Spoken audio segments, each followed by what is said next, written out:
to everyone that we are now going live on YouTube.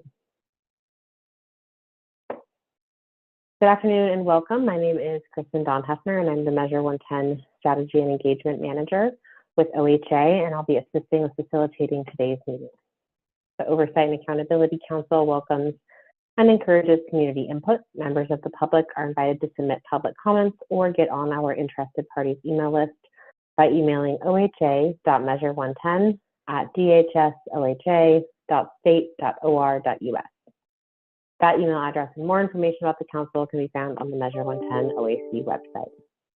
OAC members have asked that OHA and other staff who are present in the meeting space introduce themselves in the chat. Please share your role with the agency, and if you're a subject matter expert, your area of expertise.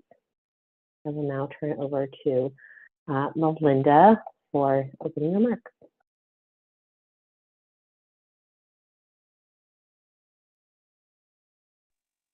Hello, good afternoon, everyone. Welcome to the July 10th, 2024 Oversight and Accountability meeting. Today we have OHA updates.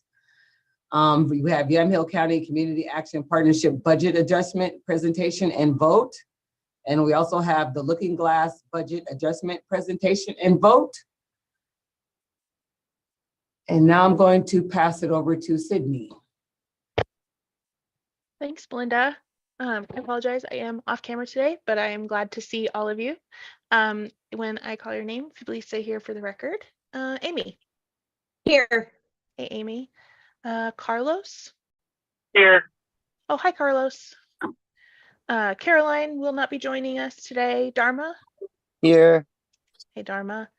Hubert. Hubert, are you there? I'll come back to Hubert. Hunter? Here. Hey, Hunter. Jackie? Don't see I was Jackie. going to say here for the record. Anyway. Hey, Jackie. Sorry, I didn't see you join. I'm glad to see you.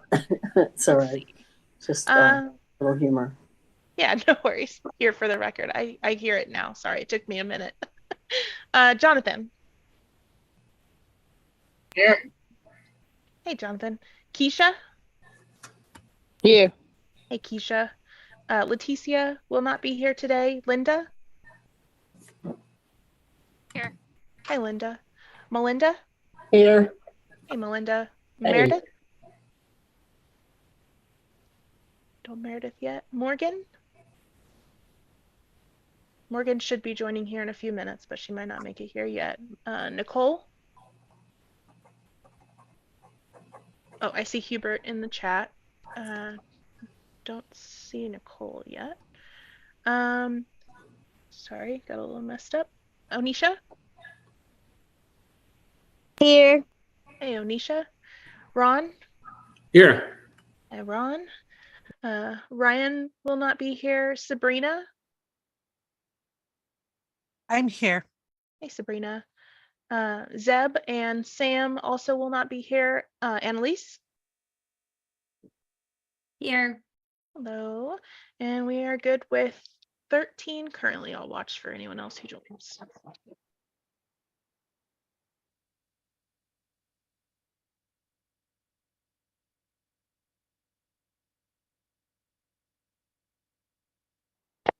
Thanks, Sydney.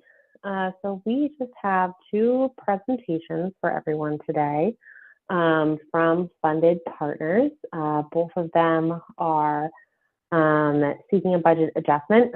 If you'll recall, during the grant extension negotiations and funding, we told grantees that they could not have any new capital projects unless they came to the OAC. So these two presentations are both seeking a budget adjustment, no new dollars, just adjusting what they have for some new capital projects. So the first presentation you'll hear from is from Yamhill Community Action Partnership in Yamhill County. So before you hear from them, I want to make sure we call for any conflicts of interest. As a reminder, OAC members with an actual conflict of interest cannot participate in discussions on the matter that presents the conflict. If you announce a If you announce a potential conflict of interest, you must announce the nature of the conflict, but you can participate in the discussion and vote. And if you announce an actual conflict of interest, you must announce the nature of the conflict and refrain from participating in the discussion and turn your camera off. So with that, are there any conflicts of interest for Yamhill Community Action Partnership?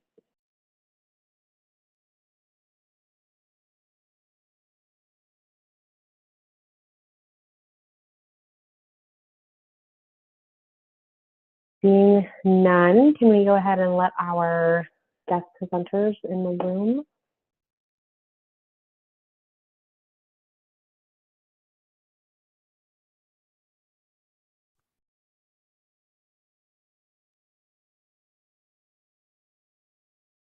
Hi, Laverne. I see you, and I see Ashley. Hello, welcome. Thank you. Thank you for having us. Of course, thank you for being here. So we have your slides ready, and they are ready to go whenever you are. You can take it away. I think Ashley's going to kick us off, and then I'm going to do the second half. All right. My name is Ashley Parker. I am YCAP's Housing Initiatives Director. We utilize our Measure 110s for sheltering and securing housing for individuals and households experiencing substance use disorder in Yamhill County. And then next slide. YCAP's current Measure 110 award and not to exceed amount is a little over $1,802,000. And next slide. Our Measure 110 deliverables. So Yamhill or YCAP provides the following services to individuals and households with substance use disorder through its turnkey program of Yamhill. We provide 40 beds of non-congregate shelter, including full private bathrooms with ADA rooms available. We provide free laundry, internet, small appliances, and computer access to all of our shelter guests. We provide weekly case management. We also provide on-site food pantry with dietary restriction food available for clients that indicate that as a personal need. We also provide on-site basic needs support in our resource room, which includes items like feminine hygiene, communicable disease prevention, different items like that. We also provide free transportation to all of our shelter guests. We have veteran-specific services. Our case managers are certified assisters, so we are able to connect people to OHP. We also have a very good relationship with our local Yamhill County, Yamhill Community Care Organization, with our local housing authority, with WorkSource for employment support, with Northwest Seniors and Disabilities, with Yamhill County Adult Mental Health, and all members of the Yamhill County Behavioral Resource Network, which are all subrecipients of Measure 110 funding. And then next slide. For our completed deliverables, so this is what we've been able to accomplish so far with the assistance of our Measure 110 funds. So our turnkey site is located at 2065 Oregon 99 West in McMinnville, Oregon. It's a repurposed Motel 6 operating as our turnkey program. From June 1, so this is just to explain a little bit of our data and benchmarks from June 1, 2023 to May 31st of 2024, we had 107 individuals exit the turnkey program, and of their households, 67 of those were someone who had identified with a substance use disorder.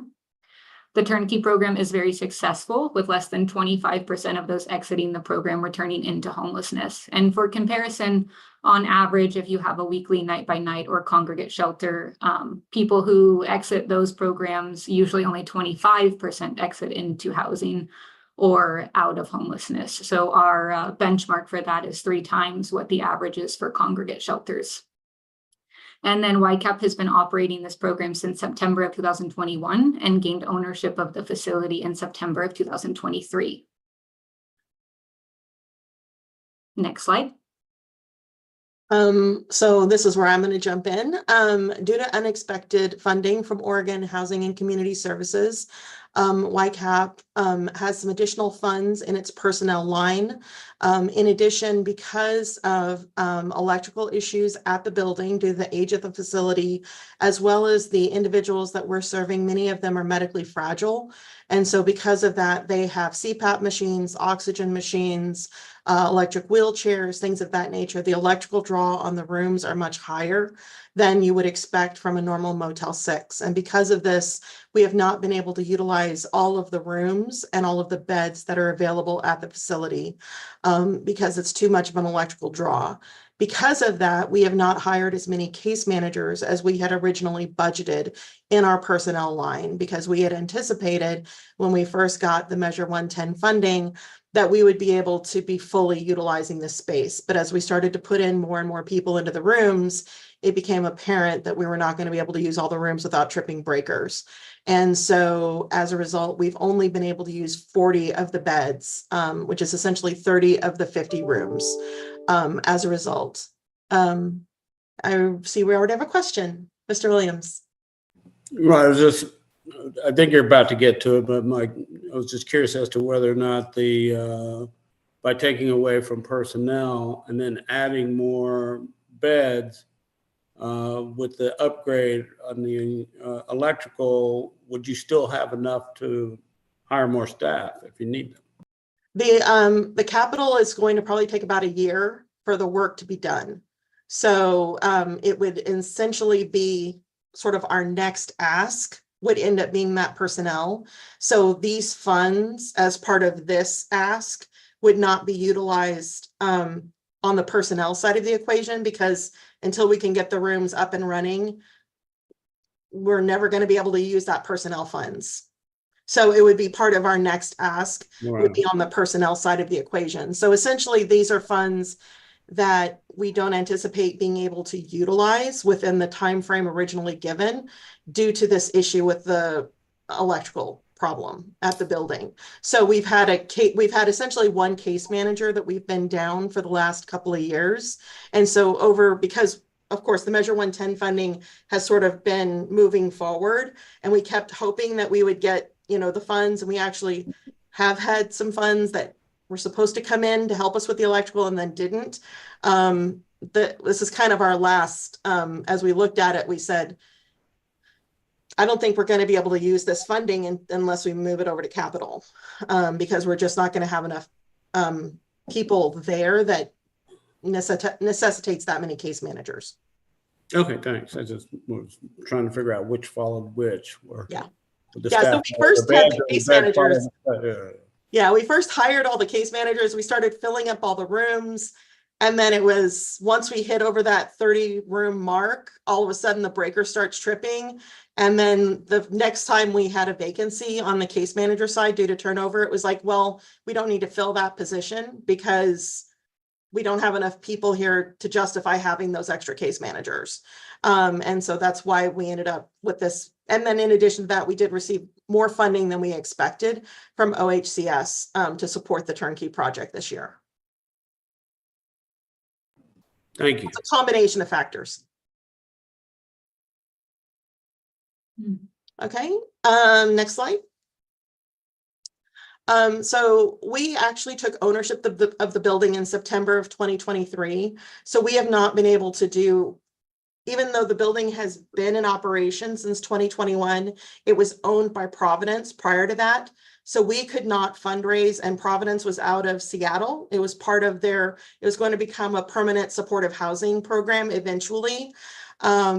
Then the decision was made that that wasn't the direction that Providence really wanted to go. And because we had been the operator on the facility site, we then took ownership of the building.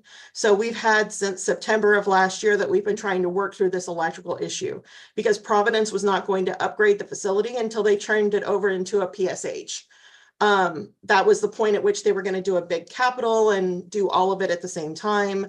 So they weren't willing to sort of invest any of the money in these maintenance issues during that 2-year period.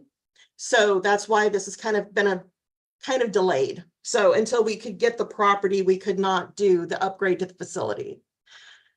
So we do have some additional funding that we have secured. The city of Sheridan is providing us $225,000 towards this upgrade.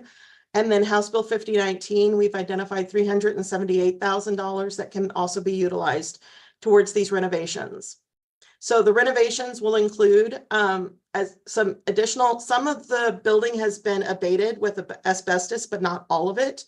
So we want to make sure we completely remove the asbestos from the building. So asbestos abatement is a high priority. The redesigned electrical system is obviously really critical for us. New wiring, ventilation, improved laundry, fresh food availability, because we want to be able to bring in a refrigerator, freezer, that sort of thing.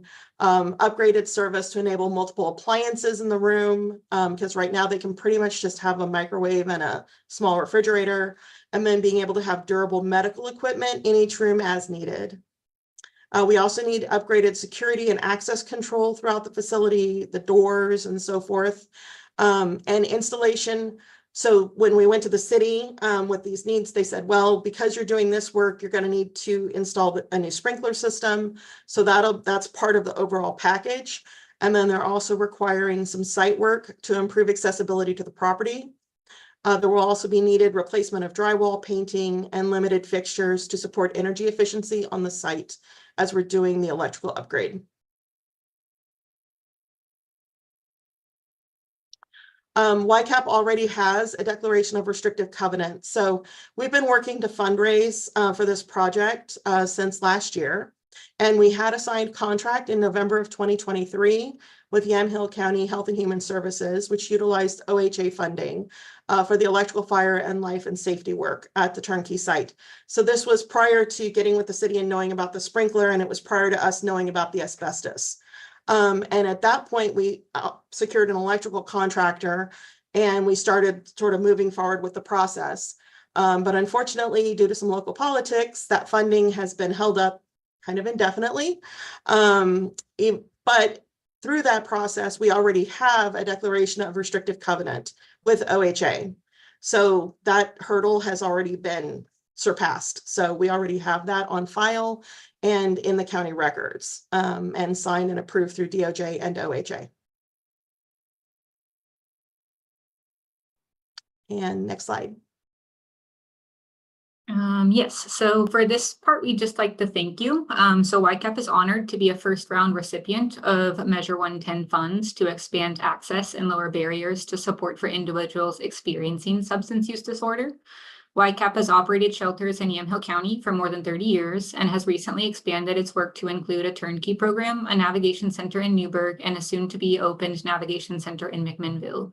We value our partnership with OHA and Measure 110 Oversight and Accountability Council and look forward to providing vital shelter and housing services to individuals and families experiencing substance use disorders in Yamhill County.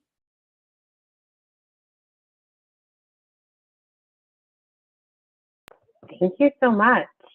Are there any questions for Laverne or Ashley before your discussion on this proposal?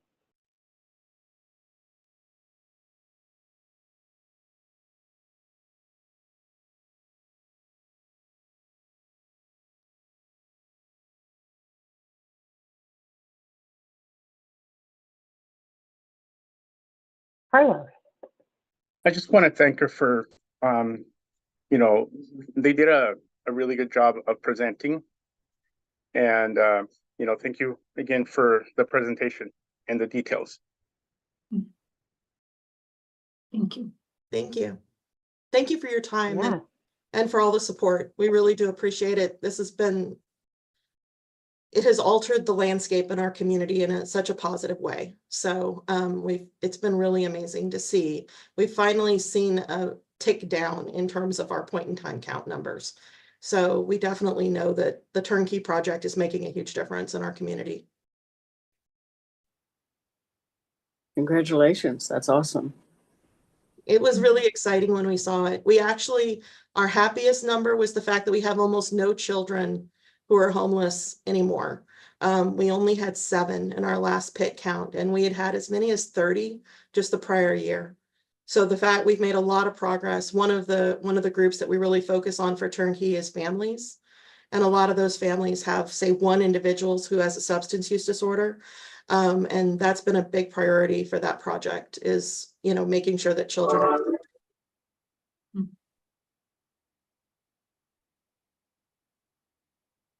Thank you. Melinda, I saw your hand up. Did you have a question or? No, I'm okay. Okay, good. All right, cool. Annalise. Out of curiosity, what is your ongoing, or do you have an ongoing source of funding for staffing your Project Turnkey site? Yes, we do. So it is a combination of Measure 110, OHCS, and then we've also received funding at various times from our local YCCO, from the community care organization. So we kind of use a three-pronged approach for our turnkey program in terms of that funding. And Ashley, are there any other sources? I know you have some other sources that you sometimes utilize as well. Yeah, those are the primary sources to support staffing. We do have other pots of money that are a little bit more unrestrictive that we could move into staffing. That's through Meyer Memorial of a justice involvement grant that we've received.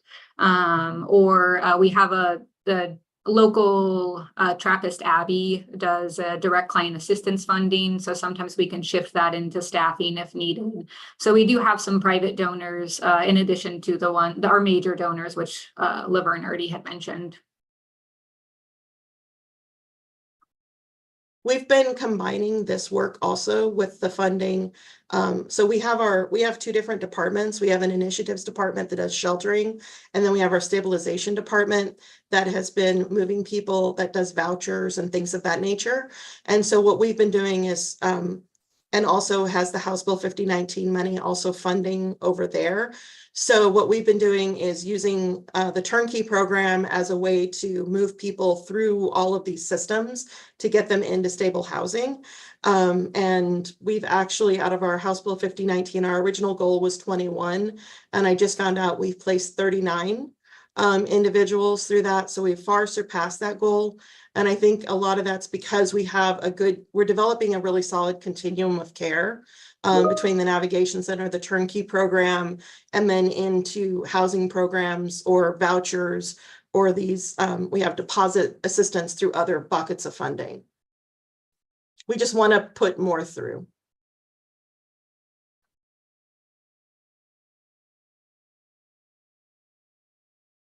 Thank you. Sabrina, I see your hand is up.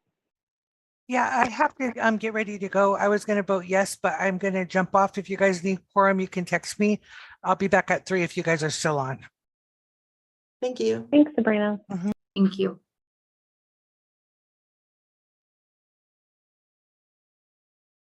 All right. Any more questions for YCAP before we move on to discussion?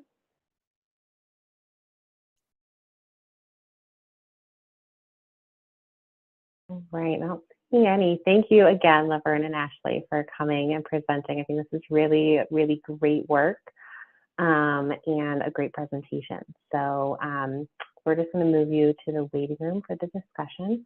But we really, really appreciate you being here. Thank you so much. All right, Really thank appreciate it. you. Have a great day. Thank you. You too. Okay. Is there any discussion around the proposal that you all just heard? So I have a question. Are we able to do that since it hasn't went into play that we said we're not using capital funds anymore? We said that you can't use capital funds without permission of the OAC. So that is why they're coming to you today for permission. Gotcha.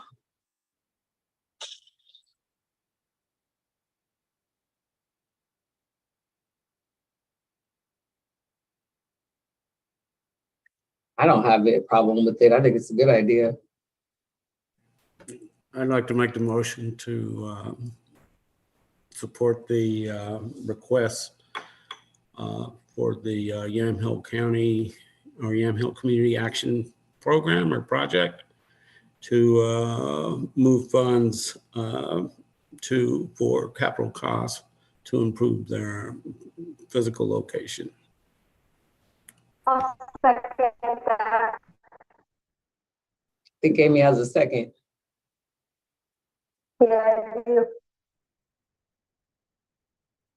Yeah, we got that, Amy. You're a little garbled, but I heard a second, so thank you. All right, we have a motion and a second. Any further discussion, or we good to move on?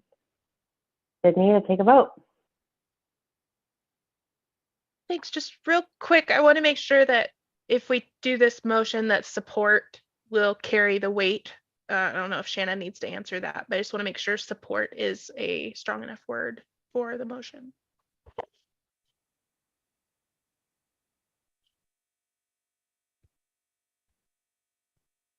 Sorry, what was the language? Ron's motion was to support the present or the adjustment. I just didn't know if it needed to be approved or something different. It can be, I mean, approve Support if is Ron's okay. willing to make that change, sure. Okay. Sure, I can amend the language to approve. Thanks, Ron. Just like sometimes we have to come back to motions, and I just like to make sure that they are solid. So I appreciate you doing that. Okay, so motion was to approve this adjustment request, and it was seconded. Amy, how do you vote? That was a yes from Amy. Thank you. Carlos? Yes. Thank you. Dharma? Yes. And Hubert? Yes. Hunter? Yes. Jackie? Yes. Jonathan? Yes. Keisha?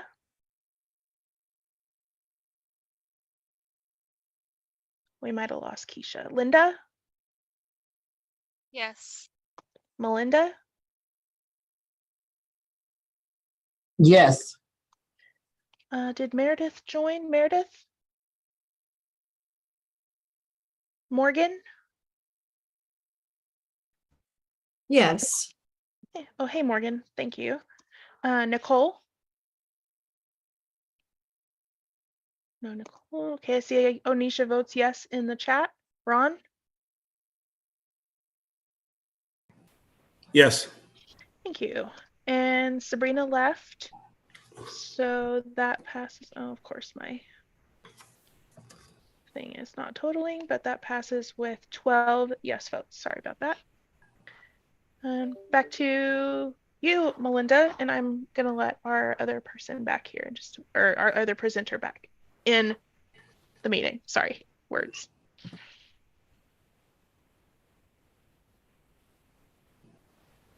Thanks, Sydney. Oh, Melinda, it looks like you're on mute. You're talking. Okay, did you say you were gonna let them back in? Or I think we have one more presenter that, yeah, that's Next Sydney will let presenter. in. okay, so the next presenter that we have up is the Looking Glass budget adjustment. Thanks, Melinda. And similarly, we are going to call for a conflict of interest with Looking Glass Community Services located in Lane County. Remember, if you announce a potential conflict of interest, you must announce the nature of the conflict, but can participate in the discussion and vote. And if you announce an actual conflict of interest, you must announce the nature and refrain from participating in the discussion. Are there any potential or actual conflicts of interest that anyone would like to announce for Looking Glass?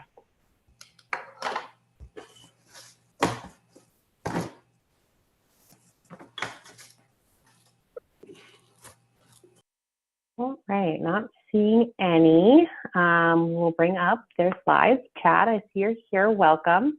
Thank you for being here. We will get your slides loaded. There they are, and turn it over to you. Thank you. Welcome. Thank you. Thank you, everyone. I've been looking forward to this just because the council has been really helpful to not just Looking Glass, but Lane County as a whole. So I want to, on behalf of ourselves, but also the Lane County Burns, just say thank you to all of you. And it's nice to see some faces. I thought I would start, and please jump in with questions, or if you'd rather me go a different route, please let me know. But I thought I'd start by obviously introducing myself. You see my name. I'm the president and CEO of Looking Glass Community Services. And I was going to give you just a general overview of what we do, and then jump into the reason why we're here today. Looking Glass serves approximately between 4,000 and 5,000 individuals annually. We do it through 4 different service categories, one of which is alternative education for young people that would have had no other route to graduate with a diploma or a GED prior to our care. We do it through outpatient, both mental health and addictions treatment services, many of which are dual diagnoses. We do it through residential inpatient treatment for psychiatric residential services and subacute levels of care.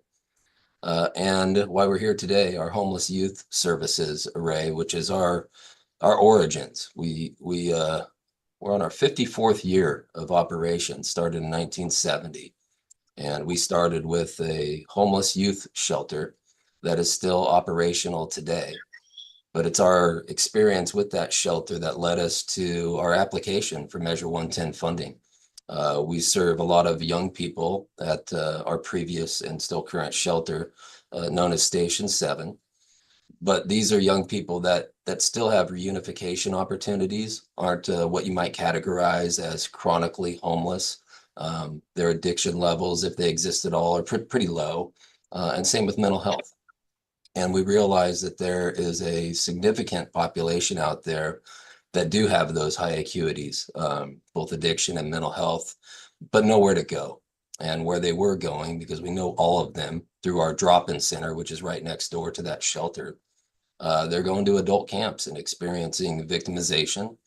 And that was at the heart of our application that we submitted to you all some time ago. And we're really proud of all the work that we're doing with our funds that isn't just limited to the peer shelter. I think you'd be proud of us as well. But the peer shelter is without question the highlight of what we're doing. The results have been pretty mind-blowing, even beyond our expectations.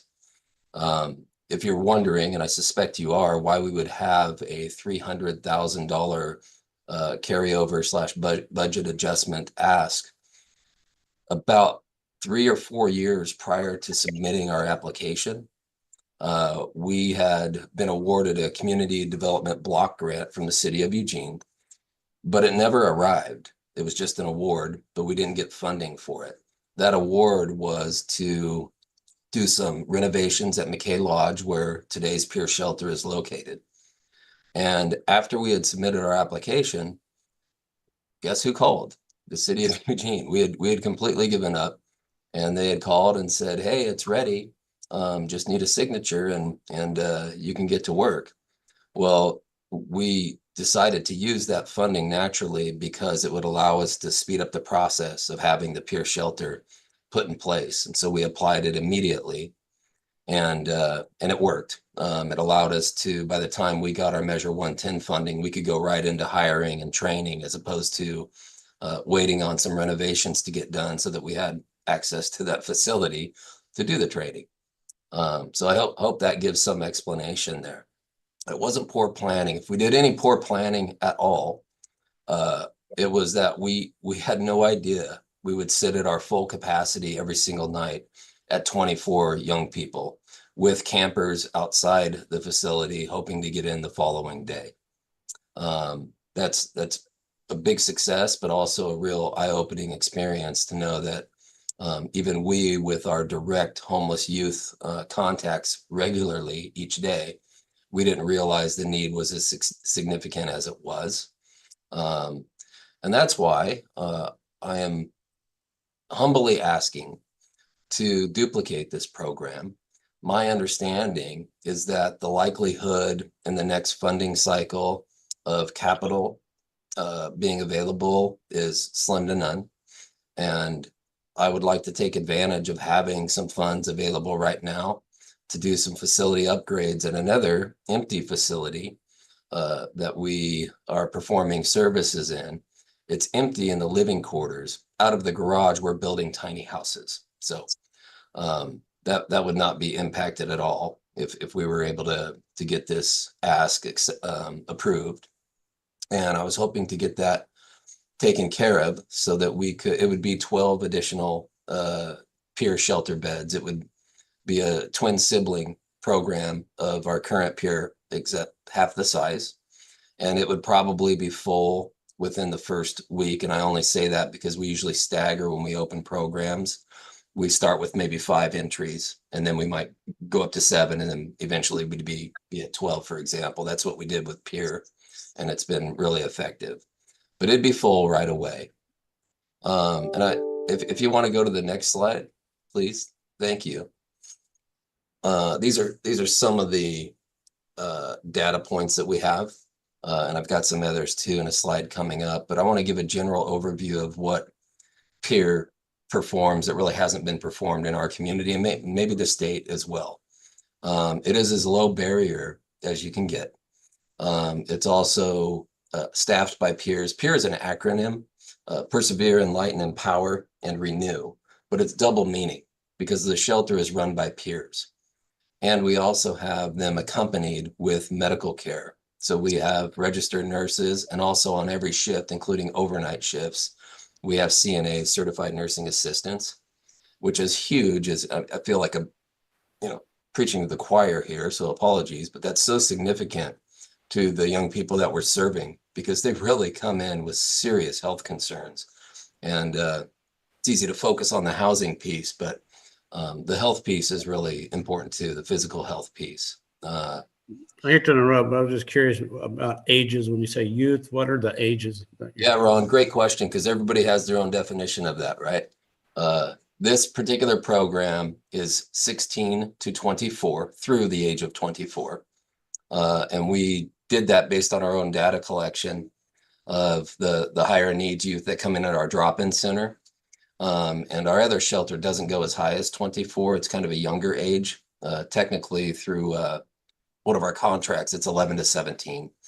But we mostly made the decision based on the ages of our most acute individuals that we see in the drop-in center that we know would not be accepted in any program, especially a 24/7 program, unless it was a locked treatment facility, which they're not going to be interested in at all. They are very interested in what we are doing. And the relationships that we're building has led to some pretty important outcomes that fit right into the 7 M110 domains. We do a lot of the work ourselves, but we also are working very closely with burn partners. Sorry, was there another question? Okay. Primarily our Burn Lane County, that's 11 different agencies, but we also work closely. A good example would be CORE. I would assume many of you are familiar with their work, and we partner with them very closely as well, even though they're not in our burn. If you want to jump to the next slide. This is Looking Glass M110 funding as a whole. We have out of our Station 7 shelter, our Origin program, 2 hotlines. One is burn funded. And there's kind of this feeling in the community that what you all did with Measure 110 funding was all new services. And it's not necessarily the case. What you did for us was you saved a shelter that had been in place since 1970 that's so woefully underfunded. And when we receive support from you all to have a burn specific hotline, it is strictly for burn work. That helps supplement that program that is so important to this community and keep us going. And so thank you for that. That 504 hotline screening is a combination of our 2 hotlines because we screen through both of them and then process accordingly if it's burn specific or if it's general crisis call. We also perform walk-in screenings. Those happen at both locations, our Station 7 shelter and certainly at the peer shelter. And you're probably able to see on the screen that none of these services are being denied at all. And then the more robust, formalized, comprehensive behavioral health needs assessments, there's 225 there, no denials. I don't know if you're all aware of this, but we partner with our burn agencies to have a calendar 7 days a week, 365 days a year we have slots that are available so that any call that came in or a walk-in or just a referral outside of our burn hotline, they have an assessment available in 24 hours or less. This includes the weekends. And it's been really, that's why that number's as large as you see. Low barrier substance use disorder treatment. That's the formalized work that we're doing off of the assessments and the treatment plans. And then peer support services. That's kind of misleading because that's specific to our outpatient work. We do peer support that isn't off of a treatment plan every single day at the peer shelter, every single day at our previous shelter that also, again, has measure 110 supports. And then I failed to mention this earlier, my apologies, but some examples of low barrier. We have infants in the peer shelter. We have toddlers in the peer shelter. We have every pet you can imagine short of a cougar or a lion in the peer shelter. Those are a few things that are very appreciated by the young people that come into our care. It was formed by having kind of a town hall with unhoused youth throughout the community. That's where our name came from. It's where the low barrier examples that I just provided came from. Some of those we knew about, but they introduced others. We don't call them consumers or clients because they don't like it. We call them guests. It really is. It is not youth run. I'm not going to tell you that. It is peer run. And with that, it feels very youth run because so many of them were there. And I think that has really led to why we are at capacity with a wait list. It's not a formal wait list. They're sleeping nearby. And if you don't mind jumping to the next slide. If I were to list all of these, and I've sent so many to OHA in the past, but these are just a few stories. I'm assuming you can see them well, and so I won't bore you with me reading them. But there'd be another 25 slides with 3 bullets on them at least of stories like this. These are the more recent ones because I didn't know if OHA sends things to the council after I send it to them, and I didn't want to be duplicative. So these are some ones that are more recent in the past month. And I think there's some on the next slide too, but I don't want to rush you.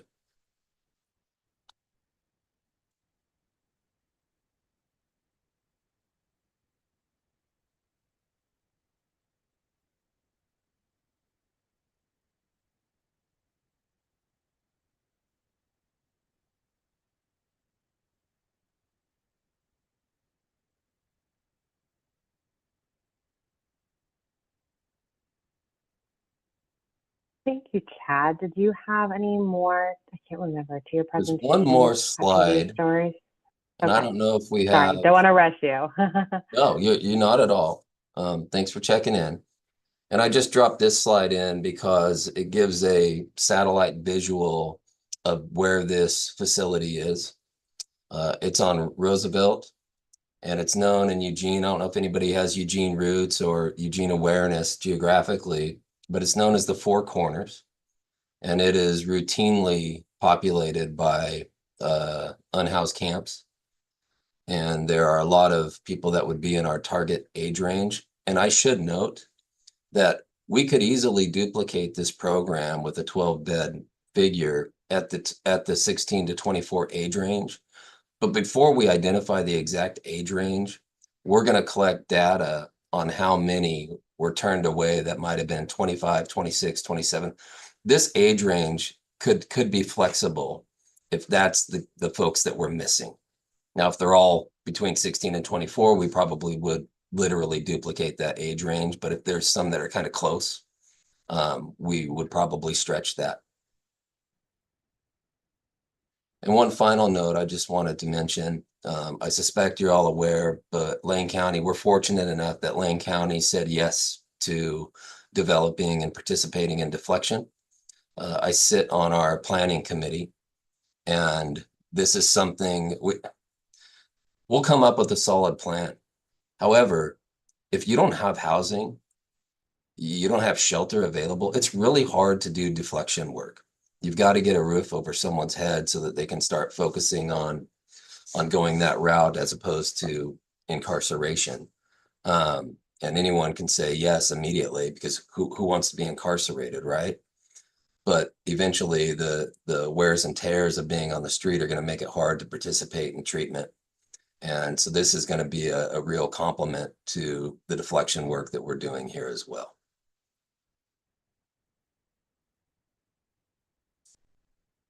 Thank you, Chad. That was really great presentation as well. Do folks have any questions for Chad before we move on to discussion? But while we have him in the room, this is your chance. And just so I'm clear, you have $300,000 to upgrade an empty space to create 12 new beds, which is expanding capacity currently, and it'll be a new location? That is correct. It is probably, with traffic, a 10 to 12 minute drive from the current location. Okay.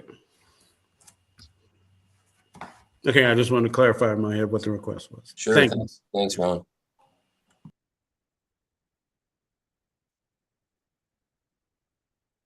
Thanks, Ron. Thanks, Chad. Any other questions for Chad?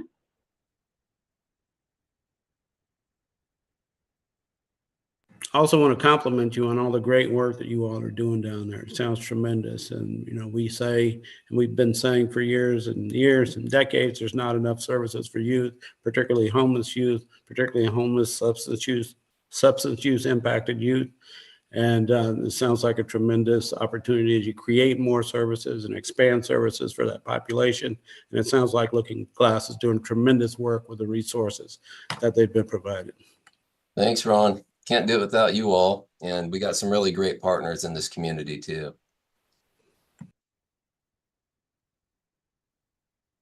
Hunter, Hunter, I do see you have your one? hand is up. I feel like I could give another presentation on the way that Chad and Looking Glass collaborate with community partners here. And with our age demographic being different, but where I work, we send anybody that's not, you know, we can't help to Looking Glass. And I wish that more people would collaborate with everyone else like that. And also just to point out, I just did a tour over there. Some of the case managers were helping youth from 16 to 24 get 4 years of paid college tuition for free as well. That's what they were focusing on. And one of the case managers had to cut short my tour because somebody came in, there was a deadline, they were going to get this unhoused youth a FAFSA done and go to college for free. And so anything that they can figure out, whether they're funded for it or not, they make it happen. And so here in Lane County, we love Looking Glass. I just wanted to say that. Thanks for that, Hunter. Sometimes not as close to the action as I'd like to be, even though those are my roots. I grew up direct care in the programs, and it just makes me feel good that our philosophy of partnership and collective impact is being performed.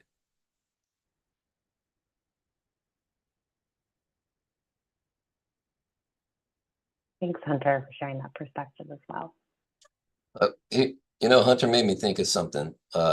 We have 3 different case managers to support that population, which is a really good ratio. And they also are either CADC or working towards that. Our staff to guest ratios is really high, and that allows us to manage some really, really challenging behaviors, as you can imagine, when people are coming in crisis. That I don't know that another shelter, certainly not locally, is resourced enough to perform. And that's because of you all and the flexibility that Measure 110 has provided us. So thank you again. It's like my 10th thank you, I feel like. Well, thank you, Chad. And not seeing any other hands or questions. I just want to express our appreciation for your presentation and willingness to come before the council and share the good work. It's really, really great to hear. So we will put you back in the waiting room while the council discusses, but really, really appreciate your time. And thank you for being here and for all Thanks, the work you Christine. do in Eugene. It's nice to see your face. We've only spoken over the phone. I know. It's always nice to put a name and a face together. And you all's faces as well, those that I can see. I appreciate you. You're wonderful, and take care. Thanks, Chad. Okay, do folks have any discussions on the presentation that you heard?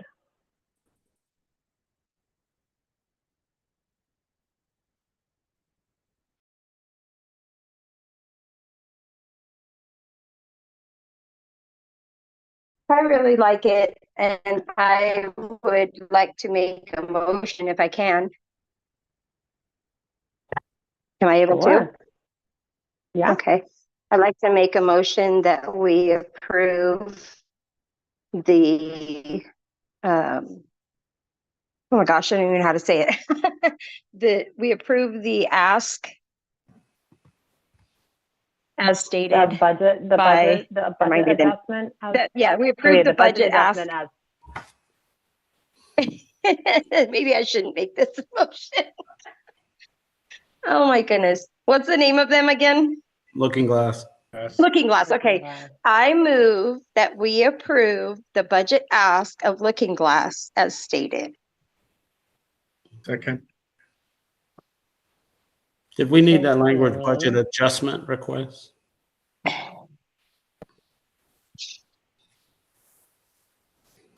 Yeah, I think that'd be clear. Just the budget adjustment request as presented. I move that we approve Looking Glass's budget Adjustment request. as ask as presented. Thanks, Amy. That works. And Carlos, you seconded? Correct. Did you have a question or anything else to add, Carlos? I saw your hand was up. No, I used to work for Willamette Family a couple of years ago, and I did a lot of collaborative work with them. And I don't know. Thank you.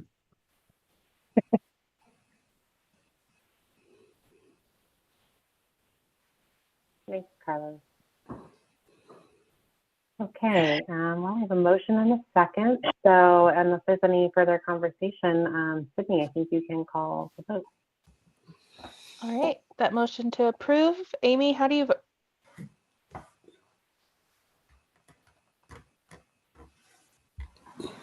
Amy, you there? Yeah, I'm sorry, I was muted. I vote okay. yes. Okay, thank you. Carlos? Yes. Dharma? Yes.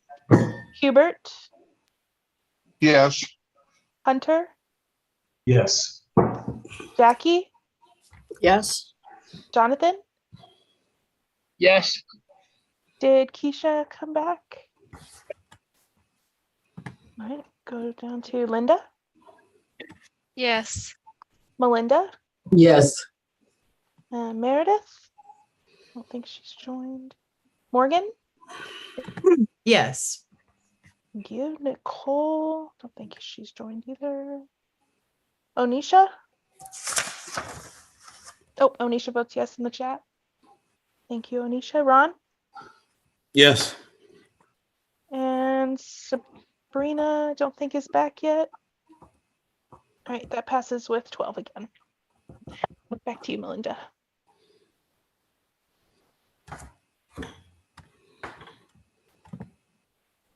Okay. So the vote carries.